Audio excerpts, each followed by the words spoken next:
Hi friends, ನಾನಿವತ್ತು ಬದನೆಕಾಯಿ ಪಲ್ಯ ಮಾಡ್ತಾಯಿದ್ದೀನಿ. ಯಾರು ನನ್ನ ಚಾನಲ್ ಹೊಸದಾಗಿ ನೋಡ್ತಾ ಇದ್ದೀರಾ ಎಲ್ಲರೂ ಲೈಕ್ ಮಾಡಿ, ಕಮೆಂಟ್ ಮಾಡಿ, ಶೇರ್ ಮಾಡಿ ಫ್ರೆಂಡ್ಸ್. ಬನ್ನಿ ಇವಾಗ ಬದನೆಕಾಯಿ ಪಲ್ಯ ಮಾಡೋಣ. ನಾನೀಗ ಪ್ಯಾನ್ ಇಟ್ಕೊಂಡಿದ್ದೀನಿ. ಪ್ಯಾನ್ ಕಾದ ನಂತರ ಅದಕ್ಕೆ ಎಣ್ಣೆ ಹಾಕಿ, ಎಣ್ಣೆ ಕಾದ್ಮೇಲೆ ಅದಕ್ಕೆ ಸಾಸಿವೆ, ಜೀರಿಗೆ, ಕರಿಬೇವು ಇದನ್ನೆಲ್ಲ ಹಾಕಿ ಫ್ರೈ ಮಾಡ್ಕೊರೋಣ. ನಂತರ ಸ್ವಲ್ಪ ಬೆಳ್ಳುಳ್ಳಿ ಜಜ್ಜಿ ನಾನು ಅದನ್ನ ಹಾಕ್ಕೊಂಡಿದ್ದೀನಿ.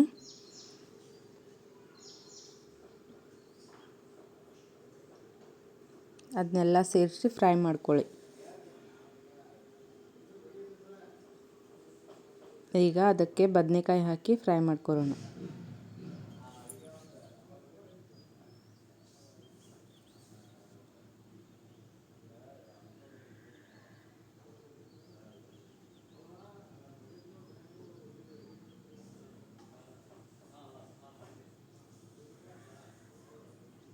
ಈ ಥರ ಚೆನ್ನಾಗಿ ಫ್ರೈ ಮಾಡ್ಕೋಬೇಕು.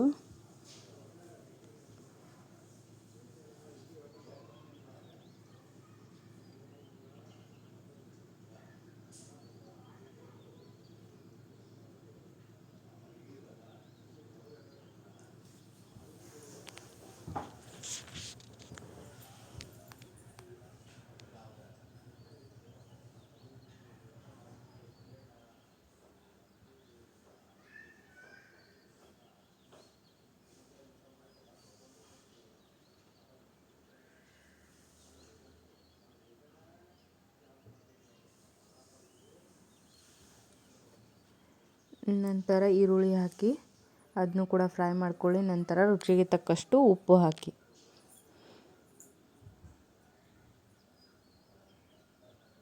ಎಲ್ಲ ಚೆನ್ನಾಗಿ ಮಿಕ್ಸ್ ಮಾಡಿಕೊಂಡು ಫ್ರೈ ಮಾಡ್ಕೊಳ್ಳಿ. ನಂತರ ಇದಕ್ಕೆ ಟೊಮೆಟೊ ಉದ್ದದಾಗಿ ಸ್ಲೈಸಾಗಿ ಕಟ್ ಮಾಡ್ಕೊಂಡಿದ್ದೀನಿ, ಅದನ್ನು ಸಹಿತ ಹಾಕಿ ಮಿಕ್ಸ್ ಮಾಡಿಕೊಂಡು ಫ್ರೈ ಮಾಡ್ಕೊಳ್ಳಿ.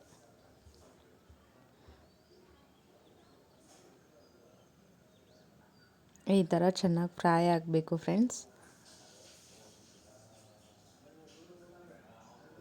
ನಂತರ ರುಚಿಗೆ ತಕ್ಕಷ್ಟು ಖಾರದ ಪುಡಿ ಹಾಕ್ಕೊಂಡಿದ್ದೀನಿ,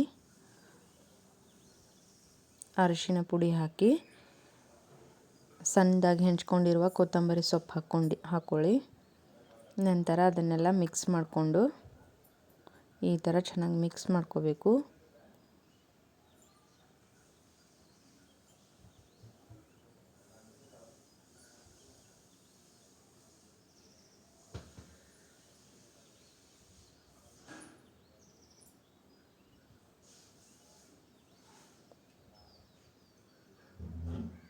ಸ್ವಲ್ಪ ನೀರು ಬಿಟ್ಟು ಮುಚ್ಚಳ ಮುಚ್ಚಿ 5 ನಿಮಿಷ ಬೇಯಲು ಬಿಡಿ.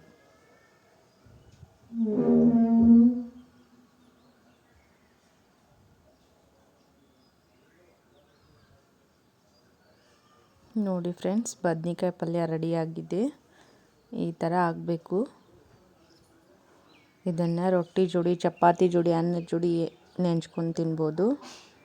ನಾನಿದನ್ನು ಚಪಾತಿ ಜೋಡಿ ಈಗ ಸರ್ವಿಂಗ್ ಪ್ಲೇಟ್ಗೆ ಹಾಕ್ತಾಯಿದ್ದೀನಿ. ನೋಡಿ, ಈ ಥರ ನಾನು ಚಪಾತಿ ಜೋಡಿ ಸರ್ವಿಂಗ್ ಪ್ಲೇಟ್ಗೆ ಹಾಕಿದ್ದೀನಿ. ನಿಮ್ಗೆ ಏನು ಇಷ್ಟ ಅದರ ಜೋಡಿ ನೆಂಚ್ಕೊಂಡು ತಿನ್ನಿ. ಈ ಥರ ರೆಡಿ ಮಾಡ್ಕೊಳ್ಳಿ. Thank you friends.